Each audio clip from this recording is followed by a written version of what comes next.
ketika sudah turun perintah untuk berperang, ada sebagian dari mereka yang takut terhadap manusia seperti halnya mereka takut kepada Allah atau lebih takut dari itu, dan mereka katakan waqalu rabbana lima katabta alainal qital laula akhartana ila ajalin qarib. Mereka berkata, ya Allah, kenapa Engkau wajibkan kepada kami berperang? Kenapa tidak ditunda sebentar saja, ila ajalin qarib, sampai waktu dekat, supaya mereka masih bisa mempersiapkan diri, termasuk juga merasakan kenikmatan dunia. Maka kata Allah Subhanahu wa taala, "Qul," katakanlah wahai Nabi Muhammad kepada mereka, "Mata'ud dunya qalil wal akhiratu khairul liman ittaqa." Bahwasanya kesenangan dunia itu sedikit, sedangkan akhirat itu lebih baik bagi orang-orang yang bertakwa, dan kalian itu tidak akan dizalimi sedikit pun.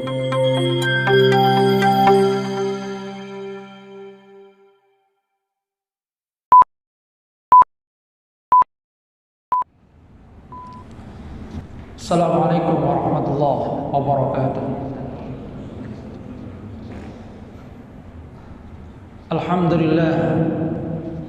Alhamdulillahilladzi hadana li hadza wa ma kunna linahtadiya laula an hadana Allah. Asyhadu an la ilaha illallah wahdahu la syarika lah wa asyhadu anna Muhammadan abduhu wa rasuluhu la nabiyya ba'dah.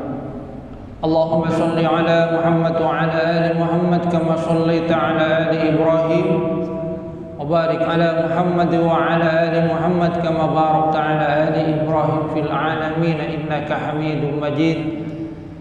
Allahumma la ilma illa ma 'allamtana fa'allimna 'ilman yanfa'una wanfa'na bima 'allamtana. Rabbana atina min ladunka rahmatan wa hayyi' lana min amrina rasyada.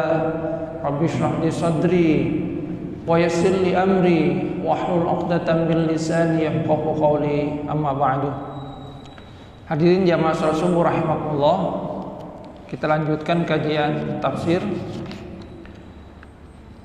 Di ayat sebelumnya, di ayat 76 dari surah An-Nisa, Allah Subhanahu wa taala mengungkapkan bahwa ada dua motif di dalam perjuangan. Allah Subhanahu wa taala menyatakan, a'udzubillahi minasyaitonir rajim, alladzina amanu yuqatiluna fi sabilillah walladzina kafaru yuqatiluna fi sabilit taghuti faqatilu awliya asy-syaitan inna kaidasy syaitani kana dha'ifa. Di dalam ayat ini Allah Subhanahu wa taala mengisyaratkan ada dua motif yang melatar belakangi perjuangan. Yang pertama, alladzina amanu yuqatiluna fi sabilillah, yaitu orang-orang yang beriman, yang Allah Subhanahu wa taala katakan mereka itu berjuang, berjihad, berperang di jalan Allah Subhanahu wa taala. Jadi motivasi utamanya adalah dalam rangka mencari ridha Allah Subhanahu wa taala, dalam rangka li'ila'i kalimatillah, meninggikan kalimat-kalimat Allah Subhanahu wa taala. Sedangkan yang kedua adalah orang-orang yang tidak beriman, walladzina kafaru yuqatiluna fi sabilit taghut. Orang-orang kafir mereka dikatakan oleh Allah Subhanahu wa taala yuqatiluna fi sabilit taghut. Berperangnya itu di jalan taghut, bukan karena Allah Subhanahu wa taala, akan tapi karena motif-motif keduniaan, karena ingin mempertahankan kedudukan, jabatan, karena ingin mendapatkan harta, karena gengsi keduniaan. Jadi persoalan-persoalan dunia. Maka sesungguhnya inilah yang nanti akan membedakan antara orang-orang yang beriman kepada Allah Subhanahu wa taala dengan mereka yang tidak beriman kepada Allah Subhanahu wa taala. Orang-orang yang beriman, motivasinya di dalam kehidupan apapun itu adalah dalam rangka untuk mencari ridha Allah Subhanahu wa taala, fi sabilillah, dalam rangka mendapatkan kedudukan di sisi Allah Subhanahu wa taala. Sedangkan orang-orang yang tidak beriman kepada Allah Subhanahu wa taala, maka tujuan mereka di dalam perjuangan, dalam keseharian pun itu bukanlah karena Allah Subhanahu wa taala, akan tapi sebab-sebab keduniaan.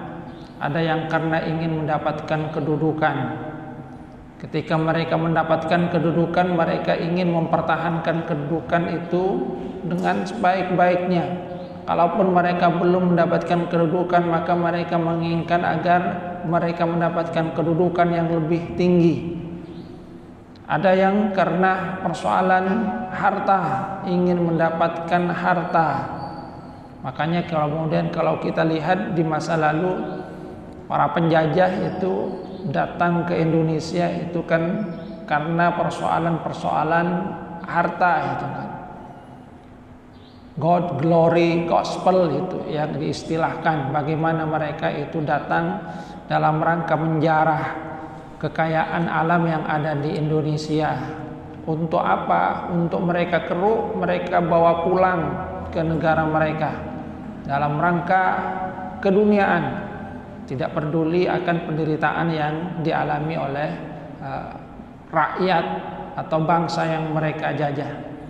Alladzina amanu yuqatiluna fi sabilillahi walladzina kafaru yuqatiluna fi sabilit taghuti. Maka kata Allah Subhanahu wa taala, faqatilu awliya asy-syaitan inna kaidasy-syaitani kana dha'ifah. Maka perangilah wali-wali atau pembela dari syaitan itu. Kenapa? Inna kaidasy-syaitani kana dha'ifah. Sesungguhnya tipu daya syaitan itu amatlah lemah. Karena sesuatu yang diniatkan karena dunia itu memang bukanlah tujuan yang kuat, bukanlah motivasi yang kuat. Ketika mereka tidak mendapatkannya, mereka itu akan tunggang langgang kembali. Ketika diberikan iming-iming dunia, mereka itu akan keluar. Beda dengan mereka yang tujuannya karena Allah Subhanahu wa taala, maka apapun yang terjadi mereka tetap teguh dalam rangka perjuangan di jalan Allah Subhanahu wa taala. Kemudian di lanjutan ayat ini Allah Subhanahu wa taala menyatakan, alam taradal ladzina qila lahum kuffu aydiyakum wa aqimus sholata wa atuz zakah falamma kutiba alaihimul qitalu idza fariqum minhum yakhshawna an-nasa ka khasyatillah aw ashadda khasyah wa qalu rabbana lima katabta alaina al-qital laula akhartana ila ajalin qarib qul mata'ud dunya qalil wal akhiratu khairul liman ittaqa wa la tudlamuna fatila. Ayat ini dikatakan turun berkaitan dengan sebagian dari sahabat Rasulullah Sallallahu Alaihi Wasallam yang dulunya tertindas di Mekah, dan mereka kemudian juga termasuk dalam bagian yang terlambat ketika hijrah, di mana mereka meminta kepada Rasulullah Sallallahu Alaihi Wasallam mengingat penderitaan yang mereka alami untuk diwajibkan berperang, minta izin agar mereka itu berperang. Namun Rasulullah Sallallahu Alaihi Wasallam menyatakan kepada mereka, kufu aydiyakum wa aqimus shalah wa atuz zakah. Sudahlah, tahan dulu tangan kalian, dirikan sholat, tunaikan zakat.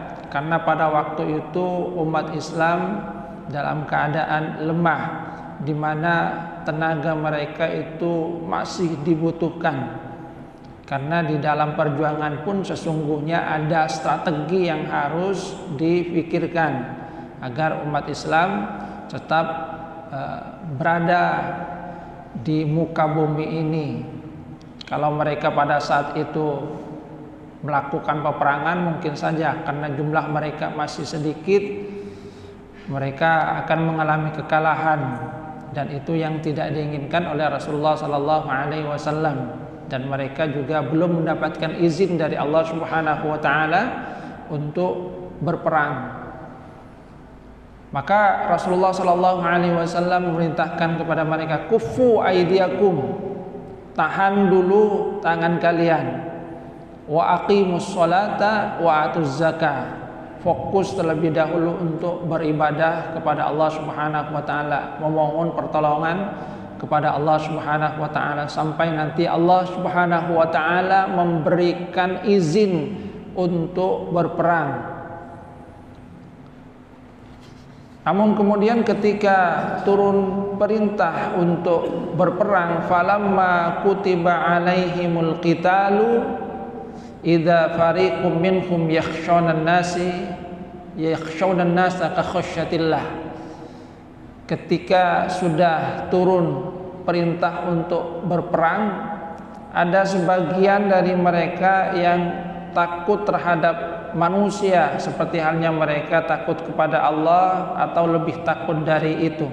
Dan mereka katakan, waqalu rabbana lima katabta alainal qital laula akhartana ila ajalin qarib. Mereka berkata, ya Allah, kenapa engkau wajibkan kepada kami berperang?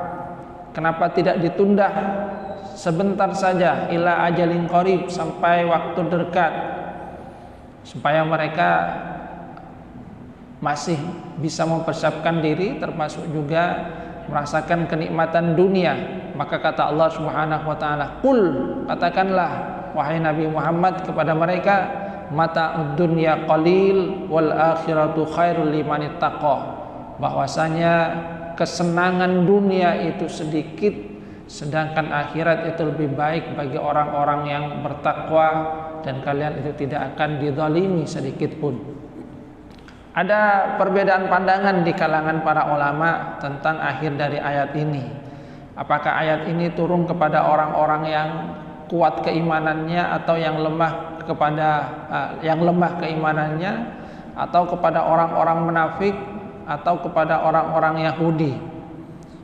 Ada di antara ulama yang menyatakan bahwa ayat ini turun kepada sebagian orang-orang yang masih lemah keimanannya, sehingga yang dulunya mereka meminta agar diizinkan untuk berperang, namun ketika mereka merasakan kenikmatan dunia dan tiba-tiba ada perintah untuk berperang, mereka merasa bahwasanya mereka masih ingin untuk merasakan kenikmatan dunia, tidak ingin kehilangan nikmat dunia yang baru mereka rasakan.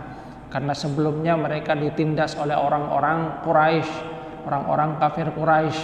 Sekarang mereka sudah merasakan ketenangan, kedamaian, kenikmatan dunia, sehingga mereka enggan untuk lepas dari kenikmatan itu. Ada juga yang menyatakan bahwasanya ayat ini turun berkaitan dengan orang-orang munafik, karena memang orang-orang munafik pembicaraan mereka antara lisan dengan hati berbeda. Di lisan mereka menyatakan keimanan kepada Allah dan Rasulullah sallallahu alaihi wasallam, akan tetapi di hati mereka tidak. Mereka mengingkari Allah Subhanahu wa taala, mengingkari Rasulullah sallallahu alaihi wasallam. Sehingga wajar bahwasanya mereka mempertanyakan hal tersebut, karena apa yang mereka ungkapkan itu hanya sesuatu yang sifatnya pura-pura. Ketika ada hal yang tidak baik, maka mereka tidak ingin ikut di dalamnya. Seperti halnya ayat-ayat sebelum ini yang kita bicarakan, bagaimana mereka ketika bersama dengan orang-orang yang beriman, ketika mereka diperintahkan untuk berjihad, merintahkan untuk berperang, mereka enggan, bahkan membuat kekacauan juga, dalam artian mereka merayu sebagian dari orang-orang beriman agar tidak ikut bersama dengan Rasulullah sallallahu alaihi wasallam. Ada juga yang menyatakan bahwasanya itu adalah kepada orang-orang Yahudi. Waqala Mujahid hiya fil Yahud. Jadi diturunkan kepada orang-orang Yahudi. Namun di dalam ayat ini tersirat bahwasanya ada tentang keimanan pada mereka, di mana di dalam ayat itu dikatakan falamma kutiba alaihimul qitalu idza fariqum minhum yakhshawna an-nasa ka khasyatillahi aw ashadda khasyah. Makanya kemudian Allah Subhanahu wa taala memberikan peringatan kepada mereka, qul mata'ud dunya qalil, katakanlah wahai Nabi Muhammad, mata'ud dunya qalil, bahwa kesenangan dunia itu sedikit, wal akhiratu khairul liman ittaqa, sedangkan akhirat itu lebih baik bagi orang-orang yang bertakwa dan mereka itu tidak akan dizalimi sedikit pun. Dan di dalam lanjutan ayat ini Allah Subhanahu wa taala menyatakan tentang persoalan kematian. Jadi tentang persoalan kematian. Ketika Allah Subhanahu wa taala menyatakan bahwasanya mata'ud dunya qalil wal akhiratu khairul liman ittaqa, Allah Subhanahu wa taala kemudian menyatakan tentang persoalan kematian. Allah Subhanahu wa taala menyatakan aina ma takunu yudrikumul mautu walau kuntum fi burujim musyayyadah. Di mana saja kalian itu berada, maka kematian pasti akan mendapati kalian, walaupun kalian itu ada di benteng yang sangat kokoh. Artinya Allah Subhanahu wa taala memberikan peringatan kepada orang-orang yang lemah keimanannya tadi, bahwa yang namanya kematian itu pasti akan datang dimanapun mereka berada, walaupun mereka itu ada di benteng yang kokoh sekalipun. Ketika tiba kematian, maka kematian itu pasti akan menemui mereka. Artinya Allah Subhanahu wa taala menjanjikan kemuliaan kepada orang-orang yang berperang, berjihad di jalan Allah Subhanahu wa taala. Maka Allah Subhanahu wa taala menyatakan bahwa itulah yang lebih baik bagi orang-orang yang bertakwa, orang yang menjalankan perintah Allah Subhanahu wa taala, yang menjalankan perintah Rasulullah sallallahu alaihi wasallam. Bahkan Rasulullah sallallahu alaihi wasallam itu pernah memberi kabar baik kepada sahabat-sahabat beliau tentang mereka yang sudah syahid di jalan Allah Subhanahu wa taala. Rasulullah memberikan kabar kepada seorang sahabat tentang ayahnya yang sudah meninggal dunia. Beliau katakan, "Tahukah kamu apa yang diinginkan oleh ayah kamu?" Rasulullah kemudian menyatakan, dia menginginkan agar dihidupkan lagi ke dunia ini. Untuk apa dihidupkan? Karena merasa bahwa apa yang diberikan oleh Allah Subhanahu wa taala itu adalah kedudukan yang sangat tinggi, kenikmatan yang sangat besar di sisi Allah Subhanahu wa taala, maka dia menginginkan untuk dihidupkan lagi ke dunia. Tujuannya adalah kembali berjihad dan mati syahid kembali, supaya mendapatkan kedudukan yang lebih tinggi lagi di sisi Allah Subhanahu wa taala. Maka kemudian betul seperti apa yang dikatakan oleh Allah Subhanahu wa taala, qul mata'ud dunya qalil wal akhiratu khairul liman ittaqa wa la tudlamuna fatila. Sedangkan yang kedua adalah bahwa yang namanya kematian itu adalah sesuatu yang pasti, dan kematian itu bisa datang dimanapun. Orang yang berperang belum tentu dia akan menemui kematian ketika kematian belum tiba untuk dirinya. Kita pernah membahas tentang bagaimana Khalid bin Walid, seorang panglima yang sangat terkenal, yang mendapatkan julukan Saifullah, pedang Allah. Ada banyak peperangan yang diikuti oleh Khalid bin Walid. Bahkan di tubuhnya itu banyak sekali bekas-bekas dari sabetan pedang. Jadi luka-luka itu sangat banyak. Akan tapi beliau itu tidaklah meninggal dunia di medan perang, meninggal dunia biasa. Walaupun peperangan diikuti banyak sekali, akan tapi karena belum ajalnya.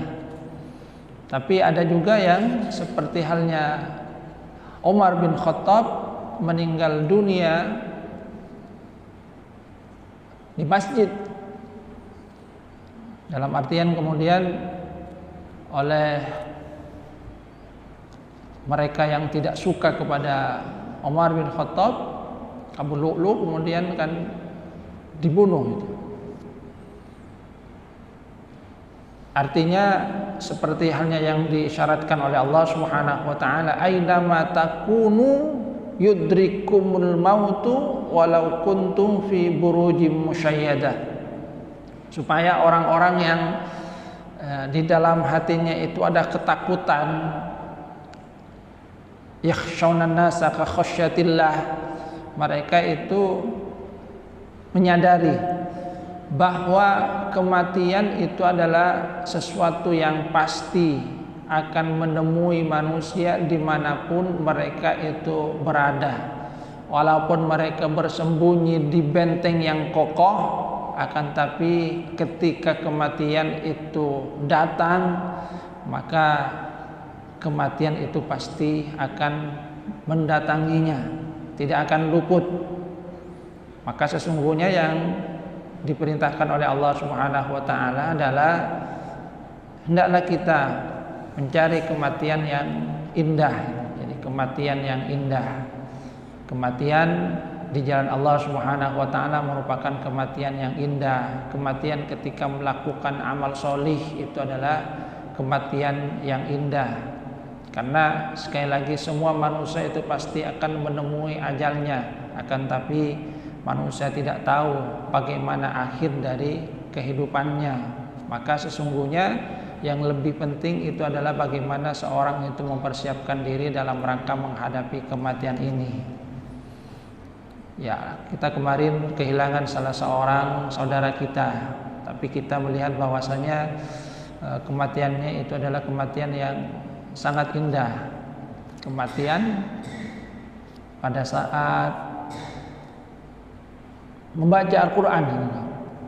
Saudara kita Haji Abdul Jalal, Pak Jalal, meninggal dunia dalam keadaan membaca Al-Quran, yang kemudian jatuh, yang berarti saat jatuh itu mungkin sudah meninggal dunia itu.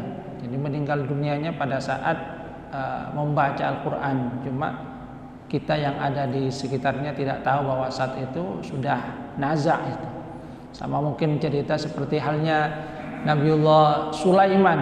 Nabiullah Sulaiman itu kan meninggal dunia saat mengawasi para jin yang sedang membangun masjid. Dilihat itu, beliau itu dengan tongkatnya meninggal dunia. Dan tidak ada yang tahu, jin-jin pun tidak tahu bahwasanya yang mengawasi mereka itu sudah meninggal dunia. Yang tahu itu adalah ketika tongkatnya itu dimakan rayap. Saat habis tongkatnya baru jatuh Nabi Sulaiman. Sehingga kata jin, seandainya kita tahu tentang hal gaib ini pasti sudah berhenti duluan itu. Sehingga tahu, ambul. Tapi karena tidak tahu, mereka terus bekerja karena dilihat oleh Nabiullah Sulaiman. Padahal yang melihat itu sudah meninggal dunia. Cuma karena posisinya sedang berdiri dengan tongkatnya, ditopang oleh tongkatnya, jadi diam, seakan-akan terus mengawasi para jin itu. Tidak sadar bahwasanya sudah diambil oleh Allah Subhanahu wa taala. Jadi saudara kita dalam keadaan membaca Al-Quran, kemudian yang kedua dalam keadaan menunggu sholat, di mana Rasulullah SAW menyatakan bahwa yang menunggu sholat itu posisinya sama dengan orang yang sholat. Ya, orang yang menunggu sholat dihitung sebagai orang yang sholat. Jadi artinya membaca Al-Quran juga dihitung sebagai orang yang sholat. Dan yang ketiga tentu dalam keadaan bersuci itu kan, karena sedang dalam menunggu sholat, dalam keadaan punya wudhu, dan meninggalnya juga di bulan yang haram, bulan mulia, bulan Rajab, dan di tempat yang terbaik, yaitu khairul biqa, masjid Baitullah. Satu kematian yang indah, yang tentu saja kita semua menginginkan kematian-kematian yang indah pada saat melakukan amal solih. Ainama takunu yudrikumul mautu walau kuntum fi burujim musyayyadah. Di mana saja kalian itu berada, kematian itu pasti akan menjemput, walaupun kalian itu ada di benteng yang kokoh. Ada cerita tentang punggawa Nabi Sulaiman yang pada saatnya dia hendak diambil oleh malaikat maut itu. Waktu itu punggawanya, gubernurnya itu masih ada bersama dengan Nabiullah Sulaiman. Malaikat maut kemudian waktu itu juga soan kepada Nabi Sulaiman, melihat orang yang akan dicabut itu, orang yang akan dicabut kok ada di sini, dilihat, sehingga punggawa gubernurnya Nabi Sulaiman itu merasa takut. Ketika malaikat maut keluar, kemudian dia berkata kepada Nabi Sulaiman, saya merasa takut kepada orang tadi. Terus coba antarkan saya ke tempat yang jauh, ke India. Karena Nabi Sulaiman itu mempunyai satu karunia dari Allah Subhanahu wa taala, kendaraannya itu adalah angin. Maka Nabiullah Sulaiman memerintahkan angin untuk mengantarkan gubernurnya ini ke tempat yang jauh karena menghindarkan dirinya, takut kepada malaikat maut yang melihat dirinya, dan dia tidak tahu bahwa itu adalah malaikat maut. Ke tempat ke India gitu. Setelah itu masuk lagi malaikat maut. Nabiullah Sulaiman bertanya, kenapa kamu tadi melihat gubernur saya itu dengan pandangan yang membuat dia takut? Kata malaikat maut, saya mendapatkan perintah dari Allah untuk mencabut nyawa dari orang ini, tapi tempatnya bukan di sini, tempatnya di India. Maka saya heran, kok masih ada di sini? Jadi sesungguhnya dia pulang dihantarkan oleh angin itu ke tempat di mana dia memang akan dicabut ajalnya. Inginnya dia menghindar, akan tapi sesungguhnya dia sampai kepada tempat di mana disitulah dia ditentukan oleh Allah Subhanahu wa taala akan dicabut ajalnya. Aina ma takunu yudrikumul mautu walau kuntum fi burujim musyayyadah. Jadi kata Allah Subhanahu wa taala, tidak usah khawatir dengan persoalan kematian, karena kematian itu sudah ada ketentuannya dari Allah Subhanahu wa taala. Kalau sudah tiba ketentuannya dimanapun kalian itu berada, walaupun di benteng yang kokoh, itu pasti akan datang kematian. Walaupun tidak pergi berperang, ya tetap saja akan meninggal dunia kalau sudah tiba saatnya meninggal dunia. Wa in tusibhum hasanatu yaqulu hadhihi min 'indillah wa in tusibhum sayyi'atu yaqulu hadhihi min 'indik. Qul kullun min 'indillah fama li haula'il qaumi la yakaduna yafqahuna haditha. Nah, orang-orang yang tidak beriman, orang-orang munafik itu berkata, wa in tusibhum hasanatun, ketika orang-orang beriman itu mendapatkan kebaikan dalam artian mendapatkan kemenangan, mereka katakan hadhihi min 'indillah, ini dari Allah, karunia dari Allah. Wa in tusibhum sayyi'ah, tapi ketika mendapatkan sayyi'ah, sesuatu yang tidak mereka senangi, mereka kemudian berkata yaqulu hadhihi min 'indik, ini gara-gara engkau. Mereka menuduh Rasulullah sallallahu alaihi wasallam yang menyebabkan terjadinya sesuatu yang tidak menyenangkan tadi.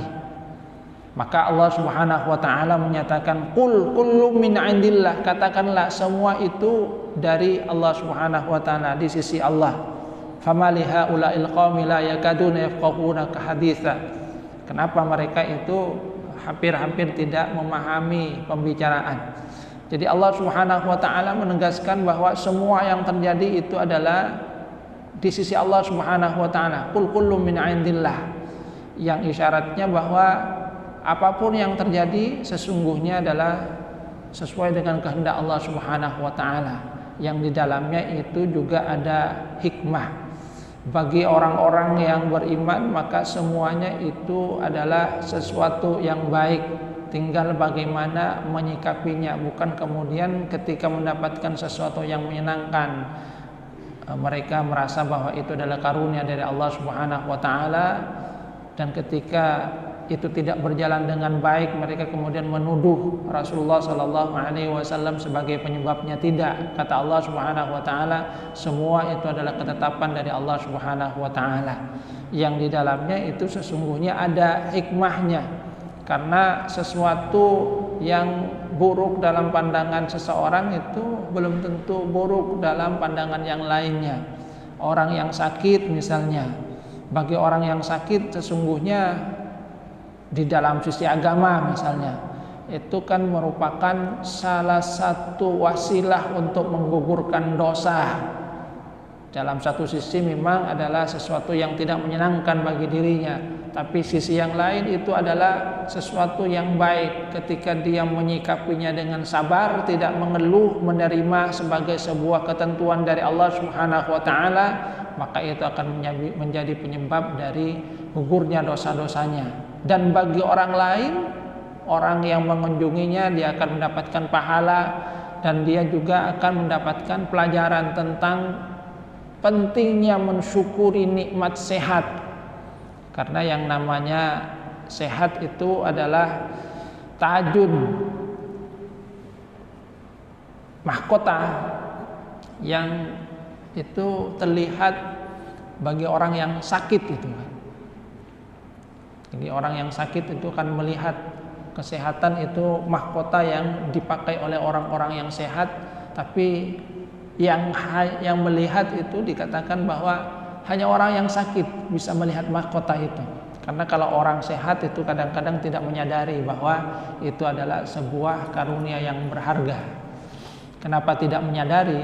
Dan ini yang kemudian diisyaratkan memang juga oleh Rasulullah sallallahu alaihi wasallam, ni'matani maghbunun fihi ma katsirun minan nas as-sihhatu wal faragh. Dua nikmat yang manusia itu sering lalai, sehat dan sempat. Kenapa sering lalai? Seperti yang pernah saya sampaikan, karena ini bagian dari nikmatun mustamirrah, nikmat yang terus diberikan oleh Allah Subhanahu wa taala. Kemarin bangun, tidur, bisa melihat, bisa mendengar, bisa berjalan, bisa melangkah. Alhamdulillah. Tadi pagi misalnya juga mengalami yang sama, terus seperti itu tiap hari diberikan oleh Allah Subhanahu wa taala, seakan-akan itu adalah sebuah keharusan, padahal bukan. Itu adalah nikmat yang dikatakan oleh para ulama ni'matun mustamirrah. Ketika dicabut baru kemudian sadar bahwa itu adalah satu karunia berharga. Jadi sakit itu adalah sesuatu yang kurang menyenangkan, tapi di dalamnya ada hikmah. Dia merasakan pentingnya makna sehat, bagi orang lain akan mengunjunginya ada pahala. Jadi kullu min indillah. Jadi artinya di dalamnya itu ada hikmah. Apapun yang terjadi di dalamnya ada hikmah. Makanya Rasulullah SAW itu menyatakan tentang sikap yang seharusnya diambil oleh orang yang beriman. Ajaban li amril mu'min, sungguh mengagumkan perkara orang yang beriman. Inna amrohu kullahu khair, semua perkaranya itu adalah kebaikan. Walaysa dzaka li ahadin illa lil mu'min, dan itu tidak akan terjadi kepada seorang pun kecuali orang yang beriman. Bagaimana bisa menjadi kebaikan? In asobat husarra syakara fakana khairal lahu. Kalau dia mendapatkan sesuatu yang menyenangkan, dia bersyukur, maka itu menjadi kebaikan bagi dirinya. Sehat, alhamdulillah. Dapat nikmat, alhamdulillah.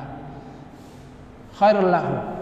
Sebaliknya, wa in asabahu dharra sabara fakana khairal lahu. Kalau dia mendapatkan sesuatu yang tidak menyenangkan bagi dirinya, sabara, dia bersabar, fakana khairal lahu, maka itu pun kemudian menjadi kebaikan bagi dirinya.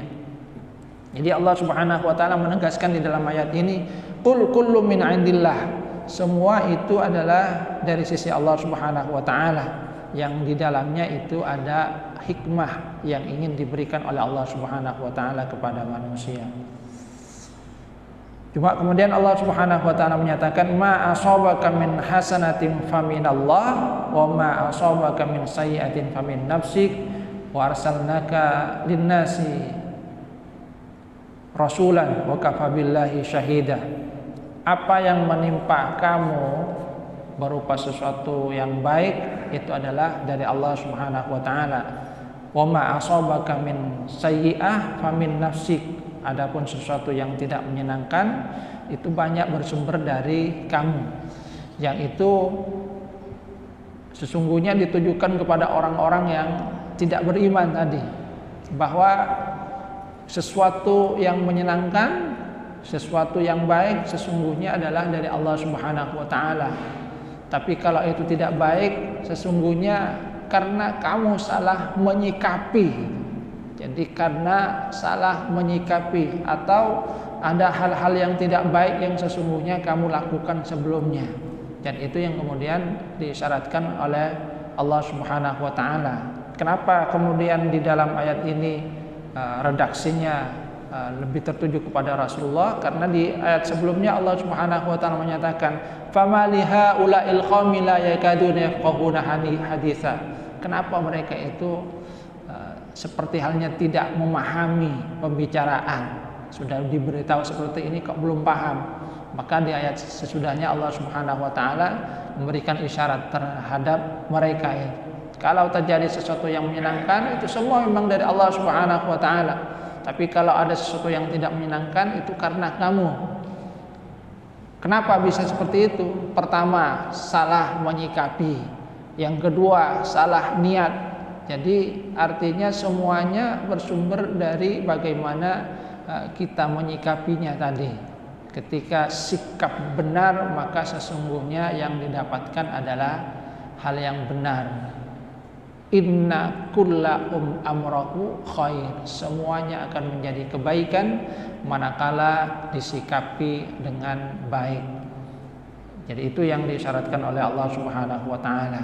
Jadi kalau ada sesuatu yang tidak menyenangkan, jangan kemudian menyalahkan Allah Subhanahu wa taala, jangan menyalahkan Rasulullah sallallahu alaihi wasallam, tapi introspeksilah kepada diri sendiri.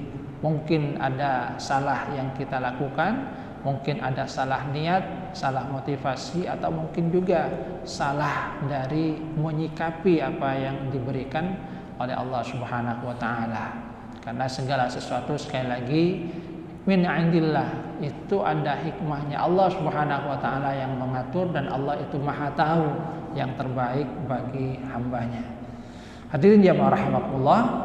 Jadi itu sikap yang seharusnya diambil oleh orang mukmin, bersyukur manakala mendapatkan nikmat, bersabar manakala mendapatkan sesuatu yang tampaknya tidak menyenangkan, di mana semuanya akan berakhir dengan indah, dengan baik manakala sikap yang diberikan itu juga benar. Mudah-mudahan Allah Subhanahu wa taala memberikan hidayahnya kepada kita semua agar kita bisa menyikapi semuanya itu dengan sikap yang baik sehingga kemudian semua membuahkan kebaikan di sisi Allah Subhanahu wa taala. Amin amin ya rabbal alamin. Ini saja yang dapat saya sampaikan, kurang lebihnya mohon maaf. Wabillahi taufiq wal hidayah wa ridwan. Assalamualaikum warahmatullahi wabarakatuh.